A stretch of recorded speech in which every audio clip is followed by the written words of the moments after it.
What would you do if your HOA tried to steal your private pool and turn it into a public amenity, without your permission?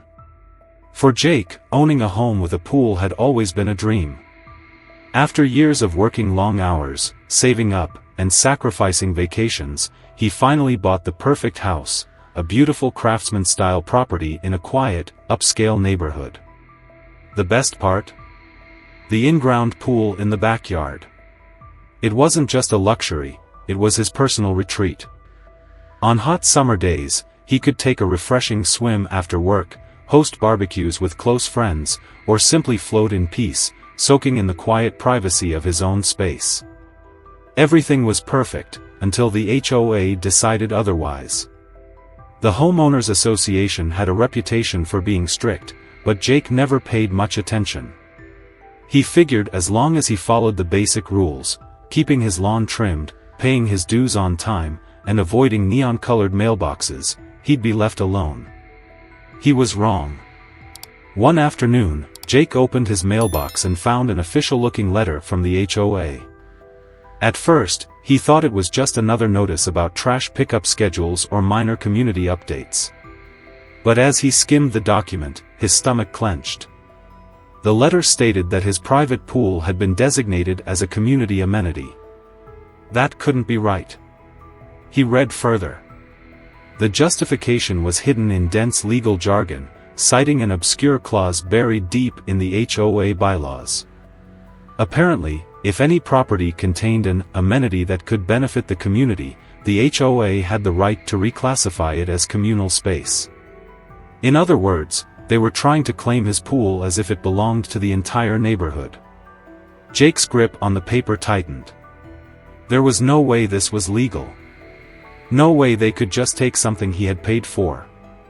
The next morning, he showed up at the HOA's monthly meeting, determined to put an end to this nonsense. The meeting was held in the clubhouse, where a group of board members sat in a smug little semicircle, like a group of self-important bureaucrats. At the center was Karen Whitmore, the HOA president, a woman in her late 50s with a tight gray bun and a permanent scowl. She had ruled the HOA with an iron fist for years, enforcing arbitrary rules, handing out petty fines like candy, and generally making life miserable for anyone who crossed her. As Jake stormed in, Karen's lips curled into a knowing smile. "Ah, Jake, I assume you received our notice," she said, her voice dripping with condescension. Jake tossed the letter onto the table in front of her. "Yeah, and I assume this is some kind of joke." Karen folded her hands and tilted her head. "Oh, it's not a joke at all. Section 14B of the HOA agreement states that any shared amenity can be deemed community property at the board's discretion." "Shared?" Jake scoffed. "No one shares my pool. It's fenced off. I paid for it. I maintain it." Karen's smile didn't waver. "But it has the potential to benefit the community, and since our neighborhood doesn't have a public pool, this is a perfect solution." Jake could feel his blood pressure rising. "Let me get this straight. You're saying that because I happen to own a pool, you can just take it and let random strangers use it?" Karen nodded matter-of-factly. "Yes. And before I forget, since the pool is now a community feature, your HOA dues will be increasing to help cover maintenance costs." Jake clenched his fists. "So, not only are you stealing my pool, you're making me pay for it?" Karen feigned a sympathetic look. "Oh, don't think of it that way. Think of it as an opportunity to contribute to your wonderful community." Jake glanced around the table, hoping someone, anyone, would call out the insanity of what was happening. But most of the board members avoided his gaze, nodding along like spineless puppets. They were either too afraid of Karen or simply didn't care. Karen leaned forward. "If you refuse to comply, you'll be fined. Every day. Until you cooperate." Jake took a slow breath, forcing himself to stay calm. He had heard HOA horror stories before, but this was beyond ridiculous. The idea that they could take something he paid for just because they found a loophole was infuriating. He met Karen's gaze, his jaw tightening. "I'm not agreeing to this." Karen sighed dramatically, shaking her head.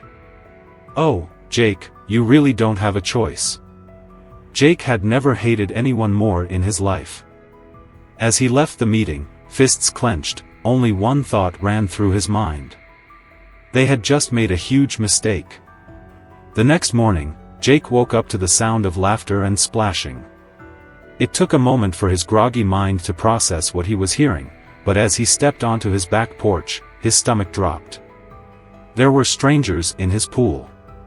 At least a dozen kids were shrieking and playing Marco Polo, while their parents lounged on his patio furniture, sipping drinks like they were on vacation. A man Jake had never seen before was rubbing sunscreen on his arms, as if he were at a resort. "What the hell is going on?" Jake's voice cut through the noise like a whip. A woman in a sun hat lazily looked up from her book, completely unfazed. "Oh, good morning. Karen said the pool is open to residents now." Jake's eye twitched. "Karen said?" A dad floating on an inflatable ring gave him an apologetic shrug. "Yeah, the HOA sent an email with the new community pool schedule. They said each household gets designated swim times. We signed up for the 8 a.m. slot." Jake's blood boiled. Pool schedule? Was this real life? What was next? An HOA-mandated lifeguard stand? Before he could say another word, Karen herself strutted through the newly installed gate, clipboard in hand, wearing a smug grin that made Jake's fists clench. "Ah, Jake," she beamed. "So glad you're embracing the community spirit." Jake took a step toward her. "Get these people out of my pool." Karen didn't even flinch. "Oh, but Jake, it's not just your pool anymore. It belongs to everyone now. And you're in violation of our bylaws by trying to restrict access." Jake barked a laugh. "You're telling me that I'm violating HOA rules on my own property?" Karen nodded, flipping through her clipboard with exaggerated patience. "I was just about to issue your first fine. You cannot prevent residents from using a designated community amenity." Jake could feel his temper reach a dangerous boiling point. He had heard of HOAs overstepping their bounds before, but this was cartoonishly evil. "Oh. And you'll be pleased to know," Karen continued, "we've scheduled a pool party for next Saturday. The whole neighborhood's invited." Jake's fists clenched so tightly his knuckles turned white. He needed to fight back. But how? A lawyer, that was the obvious answer. Within the hour, he was on the phone with every real estate attorney he could find. But every response was the same: technically, the HOA is within their rights. This is a gray area. You might have a case, but it'll be expensive and time-consuming. Jake realized this was deliberate. Karen had worded the bylaws just vaguely enough to make sure fighting back would be a nightmare. He could take them to court, but by the time it was resolved, he'd be bankrupt, exhausted, or fed up enough to sell. Fine. If the legal system wouldn't help him, he'd help himself. The next day, Jake installed a massive privacy fence around his backyard, 10 feet tall, made of solid wood, completely blocking any view of the pool. By lunchtime, a furious Karen was banging on his front door. "You can't do this," she shrieked the moment he opened it. "Do what?" Jake asked innocently. "This is my yard. I can install a fence." Karen waved her clipboard like a weapon. "This is an obstruction. It violates community aesthetics." Jake crossed his arms. "Show me where in the bylaws it says I can't build a privacy fence." Karen sputtered, flipping through her papers. "Well, it's implied." Jake smirked. Implied? Not good enough. That afternoon, he received an official violation notice from the HOA claiming his fence was a nuisance and had to be removed. His response? He painted it bright neon pink. Within 24 hours, another violation notice. Unapproved paint color. Fine. Time for Plan B. That evening, Jake installed high-powered motion-activated sprinklers. The next morning, when a couple of entitled residents tried to enter his yard, they were met with a freezing blast of water. Karen tried to fine him again. He changed the pool lock. The HOA overrode it and distributed new keys. They weren't backing down. But neither was he. Jake needed a real power move, something that would make Karen regret ever messing with him. And then it hit him. HOA violations. For the next 3 days, Jake meticulously documented every single bylaw violation in the neighborhood. Fences an inch too high. Reported. Lawn gnomes in prohibited areas. Reported. Unapproved paint colors. Reported. Satellite dishes that weren't in compliance. Reported. He printed out every single violation and mailed them directly to the HOA board members. By the end of the week, half the neighborhood was drowning in fines. Karen was furious. But she wasn't done yet. That weekend, Jake woke up to a horrifying sight. The HOA had installed a large, permanent sign on his fence. Community pool, open to all residents. Jake's vision blurred with rage. Enough was enough.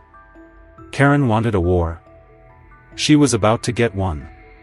The first sign that Karen wasn't done came 2 days later when Jake received a letter from his mortgage lender.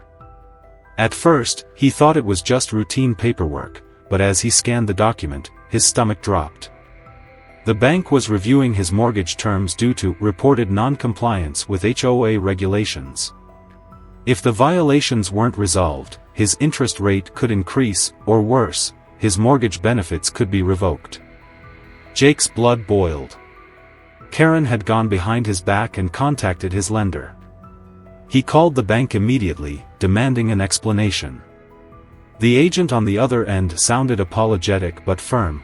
The HOA had reported multiple unresolved compliance issues on his property, claiming he was violating community standards. Jake clenched his jaw. Karen was trying to make it impossible for him to stay. If she couldn't take his pool, she'd try to financially strangle him until he gave up. He hung up and called his lawyer, but the response was just as frustrating. Technically, the HOA could report ongoing violations to lenders as part of their agreement with homeowners. It wasn't illegal, but it was a deliberate attack. Fine. If Karen wanted to play dirty, he'd dig deeper. Jake started looking into the HOA's financial records, specifically, where the increased HOA dues for pool maintenance were going. And that's when he discovered something even worse. The HOA wasn't just stealing his pool, they were profiting off it. The next-door neighbor, an elderly man named Mr. Peterson, let it slip that Karen had been discussing plans to start charging non-residents to use the pool. The HOA had been quietly increasing fees for months, disguising it as neighborhood improvements. Jake's hands tightened around his phone. They weren't just forcing him to share his pool, they were turning it into a business. He needed proof. That night, he started digging through HOA records, looking for anything shady. And that's when he found it, a record of payments being funneled into an LLC. The name on the LLC? Karen's husband. His stomach twisted. This wasn't about neighborhood rules. It was a scam. But before he could act, Karen struck again. Late one night, Jake was woken up by pounding on his door. Groggy, he opened it to find 2 police officers standing on his porch. "Sir, we received a noise complaint about an unauthorized pool party," one of them said. Jake blinked. "Pool party? I'm asleep." One of the officers sighed. "Your neighbor, Mrs. Whitmore, reported loud music and disruptive activity coming from your backyard." Jake exhaled sharply. She set him up. "I've been inside all night," he said through clenched teeth. "You're welcome to check the backyard."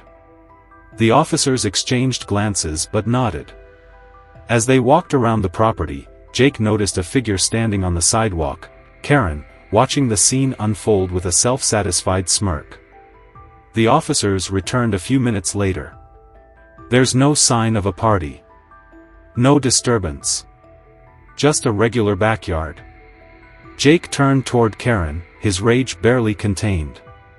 Next time, one of the officers said, loud enough for Karen to hear, you might want to verify complaints before calling us out here. Jake watched Karen's smug expression falter for just a moment before she turned on her heel and stormed back inside. But she wasn't done. The next morning, Jake received an eviction notice. The HOA was moving to forcefully sell his house under an obscure bylaw that allowed them to reclaim non-compliant properties. The listed buyer? An LLC owned by Karen's husband. Jake's vision blurred with fury. This wasn't just overreach. This was a full-scale property theft operation. They had done this before, Jake was sure of it. He just needed proof. With renewed determination, he contacted a private investigator. Within days, he had uncovered a pattern. Dozens of homeowners had been forced out under similar circumstances. Most of them were elderly or inheritors of property from deceased relatives. The HOA would fine them into submission, sabotage their homes, and then force them to sell, usually to Karen's network, who flipped the properties for massive profit.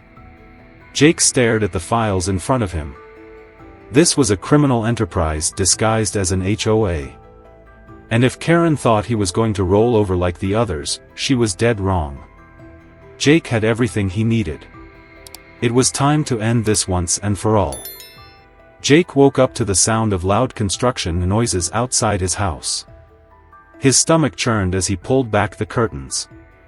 A team of HOA hired workers was in his backyard, installing a brand new entrance gate on the side of his fence, a direct access point for residents to walk straight into his property without stepping foot through his house. He stormed outside, his pulse pounding. "What the hell do you think you're doing?" One of the workers, looking uncomfortable, mumbled, "Just following HOA instructions, sir." Jake turned to see Karen standing proudly on the sidewalk, arms crossed, her face practically glowing with satisfaction. "You can't just build a gate in my fence," he shouted.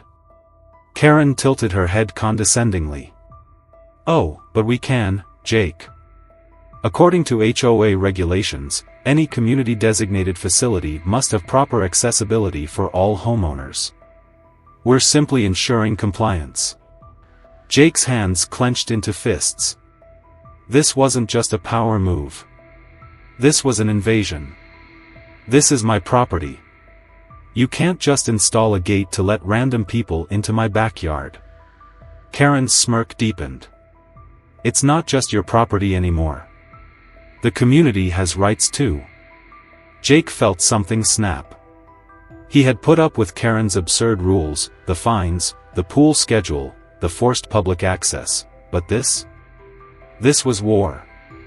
He inhaled sharply, reining in his rage. "Fine." Karen blinked, caught off guard.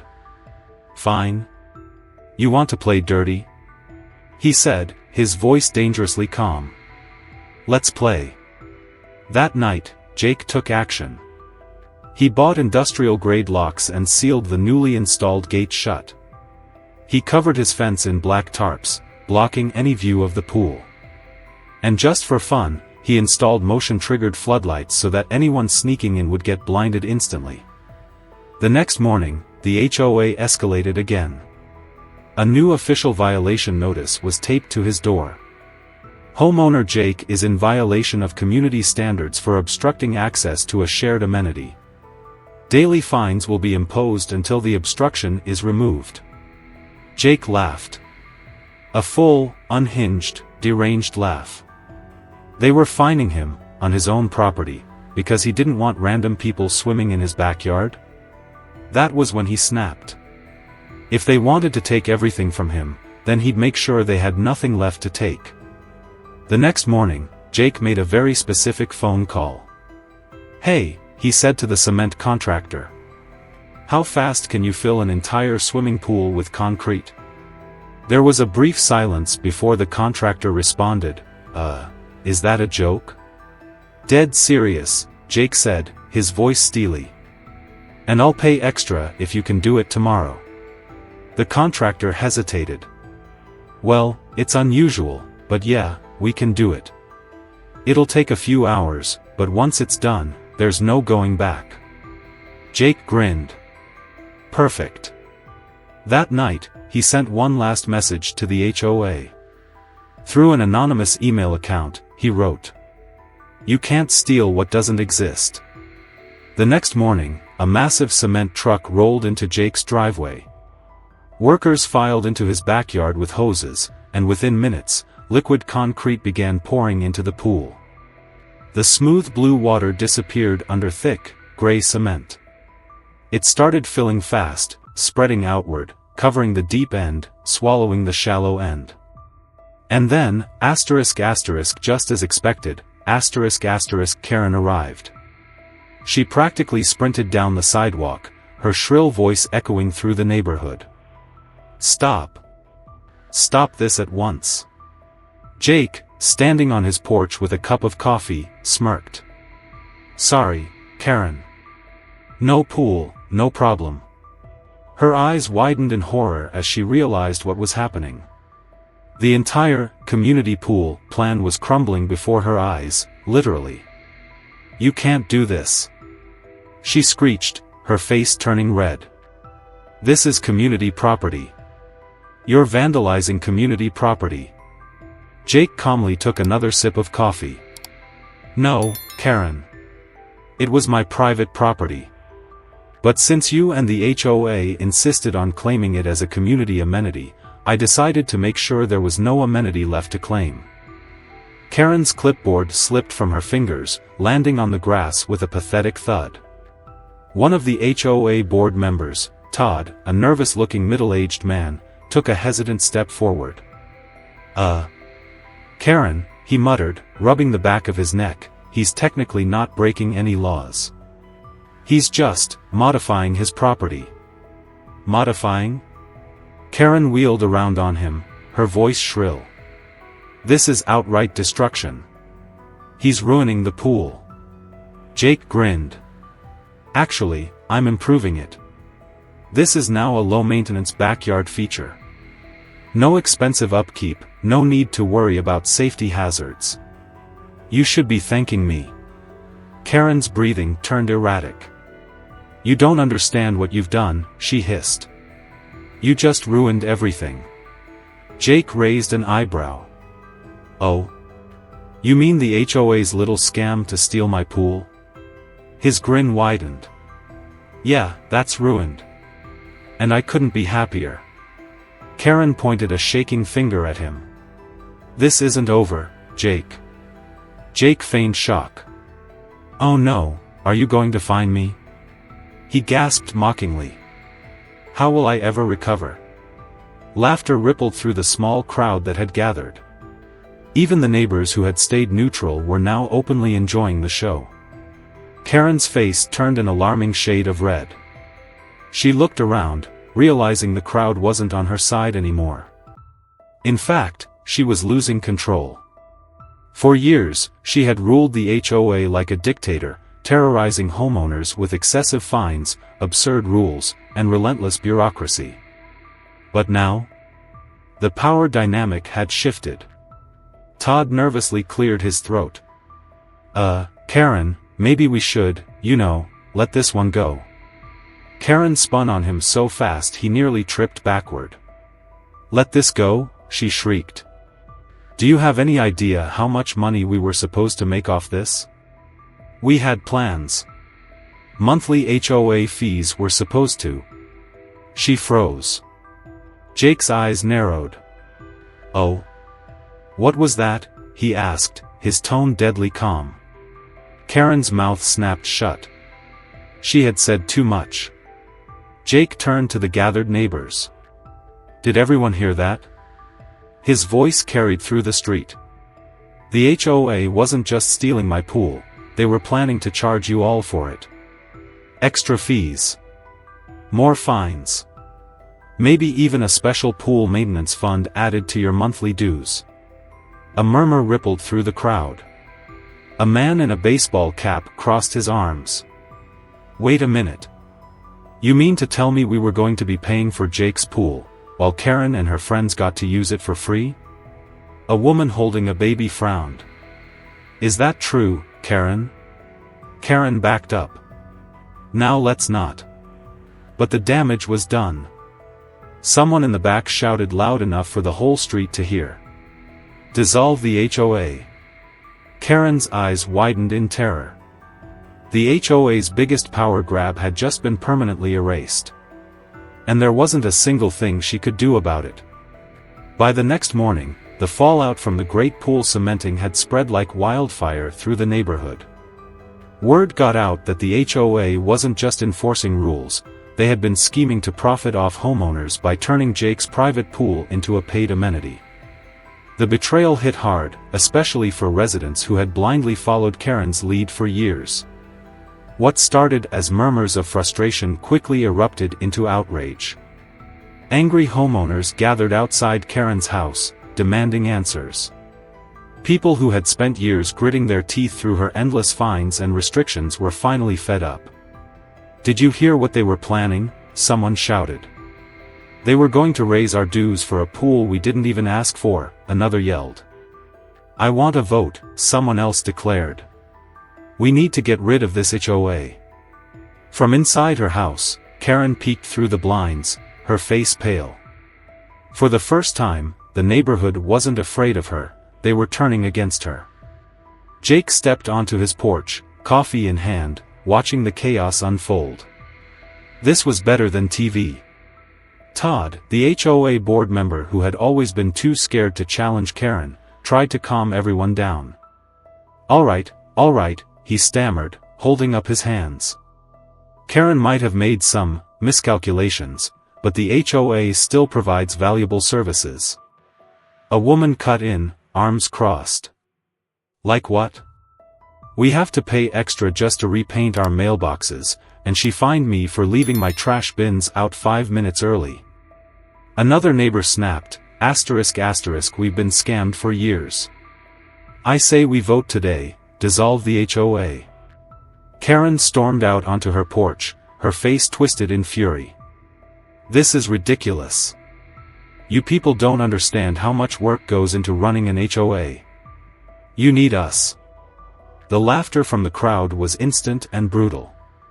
A man in a baseball cap smirked. Karen, all you do is make our lives miserable. We don't need you, we just need our homes back. Karen's hands trembled. You're all turning on me because of him. She pointed a shaking finger at Jake. Jake didn't even flinch. He took a sip of coffee and shrugged. No, Karen. They're turning on you because you finally got caught. The crowd cheered. That night, the neighborhood held an emergency vote. Over 75% of the homeowners signed to dissolve the HOA.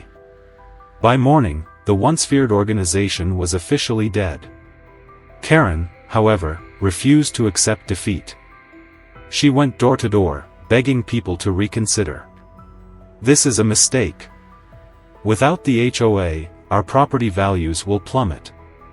Most people slammed their doors in her face. Others, just for fun, responded with, "Oh no, Karen, is that an unauthorized solicitation? Should we fine you?" Within weeks, Karen's house went up for sale. She was moving away. Jake couldn't have been happier. The day Karen packed her last box, Jake threw a massive neighborhood party on his new cement patio. The space where the pool had once been was now a basketball court, a permanent reminder of the HOA's downfall. Before the party started, Jake installed one final touch, a huge sign standing at the edge of the court, visible to all. Private property, no HOA allowed. The neighborhood celebrated all night. As the sun set, a few neighbors raised their glasses to Jake. To the man who took down the HOA, someone toasted. Jake lifted his own glass, a smirk on his face. To never dealing with HOA nonsense again. And with that, he took a victorious sip. What do you think? Did Jake go too far, or did Karen deserve everything she got? Share your HOA horror stories below. Let's see who had it worse.